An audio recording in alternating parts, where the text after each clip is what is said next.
കൊൽക്കത്ത ആർജിക്കർ ആശുപത്രിയിൽ ഡോക്ടറെ ബലാത്സംഗം ചെയ്ത് കൊലപ്പെടുത്തിയതിൽ പ്രതിഷേധം ആളിക്കത്തുകയാണ്. കൊൽക്കത്ത സോൾട്ട് ലേക്ക് സ്റ്റേഡിയത്തിന് മുന്നിൽ പ്രതിഷേധക്കാർ അവിടെ പ്രതിഷേധം തുടരുകയാണ്. പോലീസ് ലാത്തി വീശിയിരുന്നു. നേരത്തെ പോലീസും പ്രതിഷേധക്കാരും ഏറ്റുമുട്ടുകയും ചെയ്തിരുന്നു. ചിരവൈരികളായ മോഹൻ ബഗാനും ഈസ്റ്റ് ബംഗാളും തമ്മിൽ ഡ്യൂറൻ കപ്പിൽ നടക്കേണ്ടിയിരുന്ന മത്സരം റദ്ദാക്കി. അതിന് പിന്നാലെ ആരാധകർ പ്രതിഷേധവുമായി രംഗത്തെത്തുകയായിരുന്നു. പിന്നീടത് വി വോണ്ട് ജസ്റ്റിസ് മുദ്രാവാക്യം വിളികളുമായി അലയടിക്കുന്ന ഒരു പ്രതിഷേധമായി മാറുകയായിരുന്നു. സ്റ്റേഡിയത്തിന് ചുറ്റും ഇപ്പോഴും ആരാധക കൂട്ടം നിറഞ്ഞു നിൽക്കുകയാണ്. അതിനോടൊപ്പം കൂടുതൽ ആളുകൾ പ്രതിഷേധവുമായി അവിടെ എത്തിയിട്ടുണ്ട്. യുവ ഡോക്ടർക്ക് നീതി വേണമെന്നാവശ്യപ്പെട്ടുകൊണ്ടാണ് പ്രതിഷേധം. ആദിൽ പാലോട് ചേരുന്ന വിവരങ്ങളുമായി സോൾട്ട് ലേക്ക് സ്റ്റേഡിയത്തിൽ നിന്നും. അതിൽ മമതാ ബാനർജി സർക്കാരിനെ തന്നെ മമതാ ബാനർജിയുടെ രാജി ആവശ്യപ്പെട്ടുകൊണ്ടാണ് പ്രതിഷേധം. സർക്കാരിനെ പ്രതിരോധത്തിലാക്കിയിരിക്കുന്നു. തീർത്തും ഈ പ്രതിഷേധങ്ങൾ രാത്രിയിലും പ്രതിഷേധം തുടരാൻ തന്നെയാണോ സാധ്യത?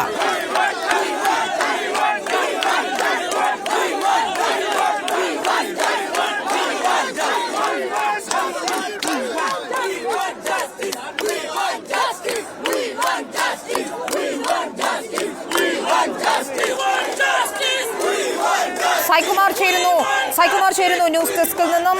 സൈകുമാർ, നമ്മൾ നേരത്തെ പറഞ്ഞതുപോലെ തന്നെ ചിരവൈരികളായ രണ്ട് ക്ലബ്ബുകളുടെ ആരാധകർ ആ വൈരമെല്ലാം മാറ്റിവെച്ചുകൊണ്ട് ഒപ്പം പ്രായഭേദമന്യേ ആളുകൾ, രാഷ്ട്രീയ ഭേദമന്യേ ആളുകൾ അവിടെ തെരുവിലിറങ്ങിയിരിക്കുകയാണ്.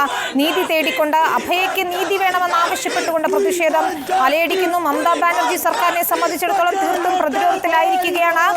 ഒരു രാജിയിലേക്ക് കാര്യങ്ങൾ നീങ്ങുമോ എന്ന് അറിയേണ്ടതുണ്ട്. അതോ ഈ സമരങ്ങളെ അടിച്ചമർത്താൻ തന്നെയാണോ നീക്കം? വിനീത, ഈ സമരത്തിന്റെ ഇപ്പോഴത്തെ പോക്ക് കണ്ട മമതാ ബാനർജി സർക്കാരിന് ചെറിയ വെല്ലുവിളിയല്ല ഇതുണ്ടാക്കിയിരിക്കുന്നത് എന്ന് തന്നെ വേണം പറയാൻ. മമതാ ബാനർജിയെ നമുക്കറിയാം, ഇതിനേക്കാൾ വലിയ പ്രതിഷേധങ്ങളെയൊക്കെ നേരിട്ടിറങ്ങി തോൽപ്പിച്ചിട്ടുള്ള ഒരു നേതാവാണ്. അവർ എങ്ങനെയാണ് ഈ സമരങ്ങളെ നേരിടാൻ പോകുന്നത് എന്നുള്ളതാണ് ഇനി ഏറ്റവും പ്രധാനപ്പെട്ട കാര്യം. പക്ഷേ ഇത് മമത വിചാരിച്ചതുപോലെ അത്ര എളുപ്പമായിരിക്കില്ല എന്ന് തന്നെയാണ് ബംഗാളിൽ നിന്ന് ഇപ്പോഴടക്കം, ഈ നിമിഷമടക്കം നമ്മൾ കണ്ടുകൊണ്ടിരിക്കുന്ന ദൃശ്യങ്ങൾ. നേരത്തെ വിനീത സൂചിപ്പിച്ചതുപോലെ ഫുട്ബോൾ മൈതാനത്ത് പരസ്പരം ചേരിതിരിഞ്ഞ് പോരാടിയിരുന്ന ഈസ്റ്റ് ബംഗാളിൻ്റെയും മോഹൻ ബഗാന്റെയും ആരാധകരാണ് തോളോട് തോൾ ചേർന്ന് അഭയയ്ക്ക് നീതി വേണം എന്നാവശ്യപ്പെട്ടുകൊണ്ട് സർക്കാരിനെതിരായ മുദ്രാവാക്യങ്ങൾ ഇവിടെ മുഴക്കുന്നത്. അത് വലിയൊരു സമരമായി മാറുന്നു. അതൊരു സൂചനയാണ്. ഇത് ഏതെങ്കിലും ഒരു രാഷ്ട്രീയ പാർട്ടിയുടെ കൊടിക്കീഴിൽ അണിചേർന്ന ആളുകളല്ല അവിടെ എത്തിയിട്ടുള്ളത്. ഏകദേശം 60,000-ഓളം ആളുകൾ ഇന്ന് സോൾട്ട് ലേക്ക് സ്റ്റേഡിയത്തിൽ എത്തിയിട്ടുണ്ട് എന്നാണ് അവിടെ നിന്ന് പുറത്തു വരുന്ന വിവരങ്ങൾ. അത്രയും ആളുകൾ അവിടെ മത്സരത്തിന് എത്തിയിരുന്നു. അപ്രതീക്ഷിതമായി മത്സരം റദ്ദാകുന്നു. അങ്ങനെ അതിൽ തുടങ്ങിയ പ്രതിഷേധമാണ് പിന്നീട് സർക്കാരിനെതിരെ, പോലീസിനെതിരെ ഒക്കെയായി മാറിയത്, ഇപ്പോഴും തുടരുന്നത്. കനത്ത മഴയെ അവഗണിച്ചും സ്ത്രീകളും കുട്ടികളും യുവാക്കളുമൊക്കെ ഇപ്പോഴും വലിയ രോഷത്തോടുകൂടി മുദ്രാവാക്യം മുഴക്കുകയാണ്. അവരെ നേരിടാൻ, അവരെ അവിടെ നിന്ന് പിരിച്ചുവിടാനുള്ള അത്ര ഒരു പോലീസ് വിന്യാസം അവിടെയില്ല.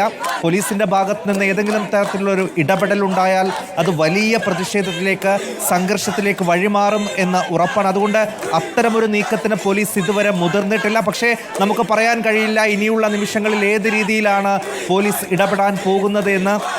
ഈ സമരത്തെ ഇങ്ങനെ തന്നെ നേരിടാൻ, അല്ലെങ്കിൽ മാറി നിന്ന് വീക്ഷിക്കാൻ തന്നെയാണോ പോലീസ് തീരുമാനിക്കുന്നത് എന്നൊക്കെ അറിയേണ്ടി വരും. ആദിൽ പാലോടിലേക്ക് നമ്മൾ പോകേണ്ടതുണ്ട്. അവിടെ തത്സമയം എന്താണ് നടക്കുന്നതെന്ന് അറിയണം. അതിൽ ഇപ്പോഴും അവിടെ പ്രതിഷേധക്കാർ തമ്പടിച്ചിരിക്കുന്നു എന്നാണ് മനസ്സിലാക്കുന്നത്. മഴ തോർന്നുവോ?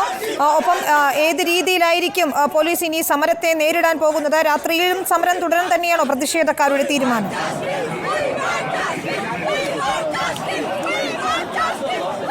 പെരുമഴയാണ് ഇപ്പോഴും ഇവിടെ പെയ്യുന്നത്. എന്നാൽ പ്രതിഷേധക്കാർ പിരിഞ്ഞു പോകുന്നതിൻ്റെ ദൃശ്യങ്ങളാണ് നമ്മളിവിടെ നിന്ന് തത്സമയം കാണുന്നത്.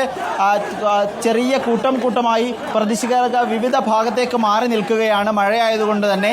അത് പിന്നീട് സ്വാഭാവികമായി മഴ തോരുന്ന സമയം നോക്കി, മഴ അവസാനിക്കുന്ന സമയം നോക്കി വലിയൊരു പ്രതിഷേധത്തിലേക്ക് വീണ്ടും ഇത് മാറുമോ, ഈ ജനപ്രവാഹം മാറുമോ എന്ന കാര്യത്തിലാണ് സംശയമുള്ളത്.